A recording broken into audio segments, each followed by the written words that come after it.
A girl cornered me at the grocery store and asked, "Why don't you remember me, Mom?" "I'm sorry, what?"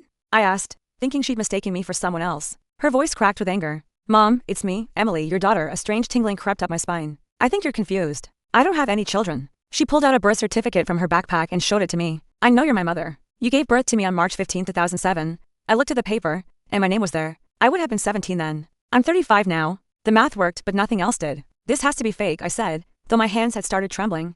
"I've never been pregnant." "I think I would have remembered if I gave birth." Emily's voice broke completely. "I've been looking for you for months. I finally found you, and now you're acting like I'm nothing." I backed away from the strange woman. "Look, I don't know you. I've never seen you before." Her eyes filled with tears of rage. "Just look at me. Everyone says I look exactly like you. How can you stand there and pretend you don't know me?" The resemblance was unsettling, but that didn't mean anything. "I need to leave," I said. "Please don't follow me." I could hear her crying behind me as I abandoned my cart and headed for the door, but I knew there was no way I had a child because, like I said, I'd never been pregnant. The next morning, I went to work trying to ignore what happened yesterday, but Emily was waiting outside my office building. My coworker, Brian, was with me, and he stopped mid-sentence when he saw her. "Alicia, that girl looks exactly like you," he said quietly. Emily stepped forward because she's my mother.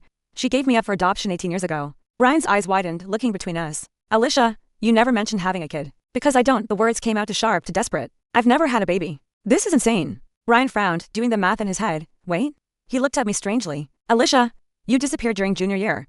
Remember? You were gone for like 9 months. Your mom said you were sick." I opened my mouth to explain, but nothing came. I tried to remember junior year, and hit a wall of nothing. Just blank space where memories should be. "I was sick," I said automatically. "But I didn't know what kind of sick. Sick how?" Emily demanded. "Weren't you pregnant?" "I don't know," I admitted, and the words terrified me. I tried even harder to remember, but all I got in return was a severe headache. "I need time to think," I said. Emily grabbed my arm. "I'm not disappearing. I found your address online. I'll be there tonight whether you answer the door or not." True to her word, Emily knocked on my apartment door at 7 o'clock that evening. I sat on my couch, frozen, listening to her persistent knocking that went on for 10 minutes straight. Through the peephole, I could see her determined face. So much like mine, it made my stomach turn. But no matter how hard I tried, I just couldn't remember being pregnant. I even pulled out my high school yearbook to try and find out. But I have no pictures from junior year. It was like I didn't even exist during the time when this girl said she was born. Eventually, I decided I should help her figure out what happened. So, I opened the door. "Emily, look. Here's the thing." But then, I heard a loud thud. Both of us snapped our heads to the right and saw my mother, who had fallen on the ground in shock.